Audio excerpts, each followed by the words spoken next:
तो एक ब्राह्मण थे, वो भागवत जी का रोज पाठ करते थे। घर वालों ने उनका व्यापार चालू करवा दिया, वो भी ठप हो गया, उनको नौकरी में लगा दिया, वहां से भी छोड़ छाड़ के आ गए। क्यों? उनको संसार की किसी भी क्रिया में आनंद आता है, वो केवल भागवत ही पढ़ते रहते थे। बस भागवत करवा लो, कितनी हो सके भागवत पढ़वा लो, भागवत का पाठ करवा लो, इतने इतने रसिक हो गए थे भागवत के। तो किसी पड़ोसी ने आकर के कान भर दिए, बोले इसका ब्याह करा दो, पत्नी आएगी अकल ठिकाने आ जाएगी। ब्राह्मण देवता पूरे दिन पाठ करते थे, पड़ोसियों ने आकर के घर वालों का इसका ब्याह करा दो, पत्नी आएगी, अपने आप पत्नी को प्रसन्न करने के लिए, बालकों को सुख सुविधा के लिए कर्म करना पड़ेगा, फिर तो करेगा कहीं व्यापार। ब्याह हो गया, लेकिन ब्याह के बाद भी उनकी स्थिति बदली नहीं। वो भागवत जी पढ़ते रहते थे, भागवत जी का पाठ करते रहते थे। 2-4 साल तक पत्नी ने सहा, कुछ दिन कहा, पत्नी ने कहा ये तो मानेंगे नहीं, अब घर चलाने के लिए कुछ तो करना, तो मैं ही करती हूं। तो 2-4 घरों में जाके रोटी बनाती थी, उनकी पत्नी ये काम करती थी।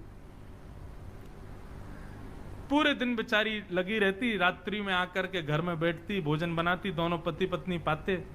2 बालक भी हो गए, उनको भी विद्यालय में फीस वीस देना, जो भी करना सब पत्नी करती थी। एक दिन उस ब्राह्मण के घर पर कुछ संत पधारे,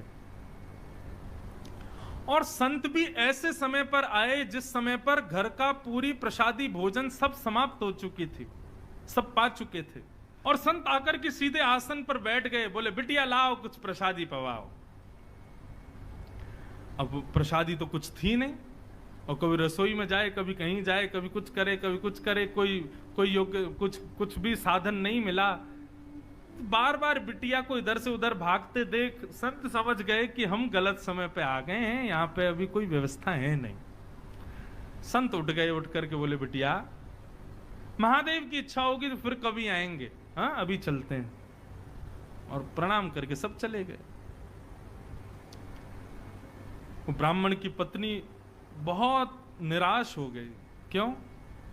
बोले आज तक मैं सह रही थी अपने पति के सब भावों को, ये कुछ नहीं करते, मैं सब जानती हूं, भागवत जी का पाठ ही इनका सर्वस्व है, मैं सब जानती हूं। लेकिन आज महात्मा हमारे घर आए और हम उनको कुछ पवा ना सके, ऐसी स्थिति तो मुझे स्वीकार नहीं थी। आज यदि मेरे पति भी कुछ काम करते, घर में थोड़ा धन होता, अनाज होता, भोजन ज्यादा होता तो उनको पवाती। अब अकेली मैं नारी, पति को भी खवाऊं, बच्चों को भी खिलाऊं, खुद भी खाऊं, कहां तक चलाऊंगी घर को? पूरे दिन बस भागवत जी पढ़ते रहते हैं, कुछ करते धरते हैं नहीं। आज पत्नी को क्रोध आया और भीतर कमरे में गई तो पंडित जी वही भागवत जी का पाठ कर रहे थे प्रसन्न मुद्रा में। पत्नी बोली पूरे दिन इसी को पढ़ते रहते हो, क्या दे दिया भागवत ने हमको? अरे कुछ नहीं दिया तब भी स्वीकार था, लेकिन आज संत भूखे चले गए हमारे घर से और तब भी आप इस भागवत को लेकर के बैठे हैं। पत्नी ने भागवत जी की पोथी उठाई और ब्राह्मण के सिर पर ही मार दी। बोले इसको लीजिए और निकलिए घर से, मैं अकेली चला लूंगी घर को, यही भागवत तुम्हारा सर्वस्व है तो इनके साथ अकेले कहीं और रहो, यहां लौट करके मत आना जब तक मन में भाव ना आ जाए कि मुझे कुछ करना है।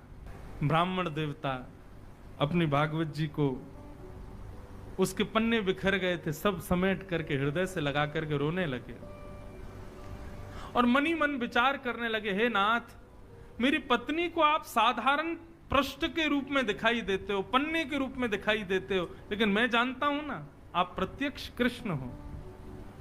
हे नाथ, मेरी पत्नी का कल्याण करना, उसका मंगल करना नाथ। और अपनी भागवत जी को समेट करके गंगा किनारे चले गए और गंगा किनारे जाकर के खूब रोए, ठाकुर जी को याद कर करके, कथाओं को पढ़ पढ़ के खूब रोए। बोले मुझे इस बात का दुख नहीं कि पत्नी मुझ पर चिल्लाई, पत्नी ने मुझे गलत कहा, लेकिन मुझे इस बात का कष्ट है कि मेरी प्राण प्यारी भागवत जी को उसने इस प्रकार निरादर किया। ये साक्षात कृष्ण है। कोई बात नहीं ठाकुर जी, उसको सद्बुद्धि देना, उसका कल्याण करना। इतनी सहनशीलता, इतना समत्व और इतनी सुहृदता को देख करके ठाकुर जी रह नहीं पाए और भगवान नन्हे से बालक बन करके काशी में प्रकट हो गए। ऊंची धोती पहनी, सिर पर स्वाफा बांधा, स्वाफा बांध करके एक टोकरी को अपने सिर पर धारण करके ठाकुर जी बनारस की गलियों में घूम रहे हैं। और घूमते घूमते उस ब्राह्मण के घर पहुंच गए। गेट खटखटाया, ब्राह्मणी ने गेट खोला। नन्हा सा बालक, बड़ा प्यारा सा, सिर पर टोकरी लेकर के आया है। ठाकुर जी भीतर प्रवेश कर, ब्राह्मणी बोली कहां चले आ रहे हो, कौन हो भैया, क्या हो, कहां से आए हो, और ये सब क्या टोकरी में? ठाकुर जी कुछ नहीं बोले, मौन, मुस्कुरा रहे हैं बस। टोकरी को नीचे रख दिया, कपड़े से ढकी हुई थी। लौटने लगे तो ब्राह्मणी ने हाथ पकड़ा, बोले अरे कहीं भी चले आए, कुछ भी रख गए, कौन हो, क्या हो, बताओ तो। ठाकुर जी ने इशारा किया, गूंगे हैं, बोलना नहीं आता, इशारा करने लगे। ब्राह्मण बोली अच्छा गूंगे हो? ठाकुर जी बोले गूंगे, लिखना तो आता होगा? ठाकुर जी बोले लाओ लिख के बताते हैं। तो ठाकुर जी ने उसमें कुछ लिखा और लिख करके पन्ना बंद करके उसको दे दिया, चले गए।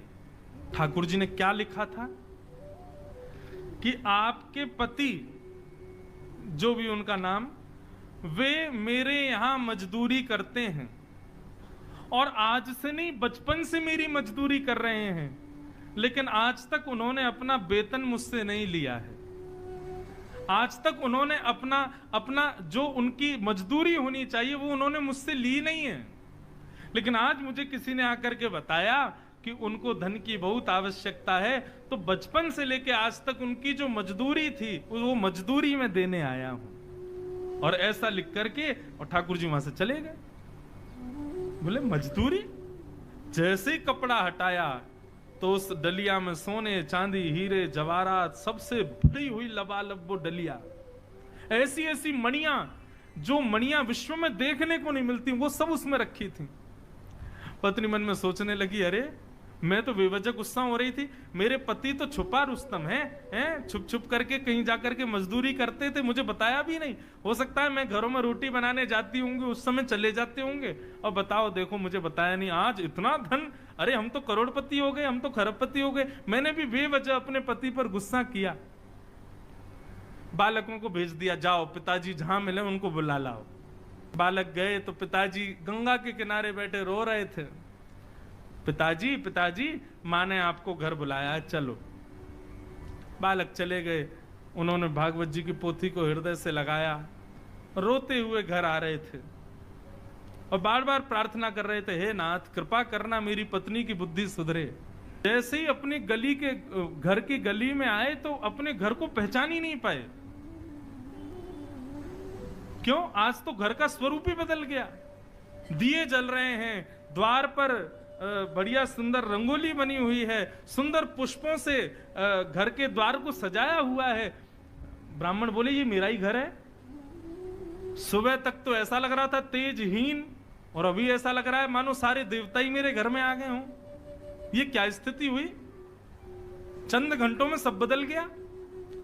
ब्राह्मण ने जैसे ही भीतर प्रवेश किया, पत्नी ने आकर के थाल से आरती उतारी, जय हो, नए नए वस्त्र पहने हैं। ब्राह्मण को समझ नहीं आया, बोले ये सब क्या हुआ देवी?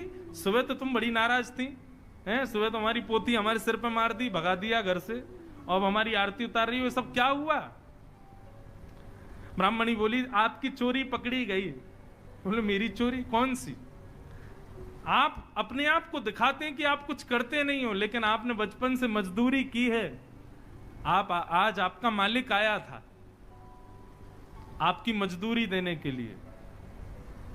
ब्राह्मण बोले मेरा मालिक? कौन सी मजदूरी भैया? बोले हाँ, गूंगा मालिक आया था, आपको बोलना नहीं आता, उसको गूंगा है ना वो। तो ब्राह्मण देवता बोले गूंगा मालिक?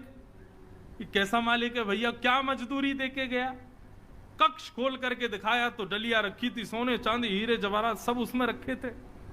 बोले देवी मेरा कोई मालिक नहीं है, ये मेरी कोई मजदूरी नहीं, मैं कुछ नहीं करता, मैं तो केवल भागवत अध्ययन करता हूं। बोले आपका मालिक आया था, गूंगा मालिक, और वो बता करके गया कि आपने मजदूर। तुमको कैसे पता? वो तो गूंगा था, बोलना जानता, तुमको कैसे पता? बोले ये पर्चा दिया। जैसे ही पर्चा खोल करके देखा तो सारे शब्द उस पर्चे में घूमने लगे, और तभी उस पर्चे पर ही त्रिभंग लली श्याम सुंदर की आकृति प्रकट हो गई। ब्राह्मण देवता रोने लगे और रो करके अपनी पत्नी के चरणों में प्रणाम किया और कहा, हे देवी, ये कोई सामान्य व्यक्ति नहीं थे, सामान्य मालिक नहीं थे, पूरे विश्व के जगत नियंता, जगदाधार, जगदीश्वर थे। मैंने बचपन से आज तक भागवत का पाठ कभी अपने सुख के लिए नहीं किया, केवल उनके लिए किया। जग को सब मजदूरी देते हैं, मेरी मजदूरी देने आज श्याम सुंदर आए थे, वही आकर के सब दे करके गए।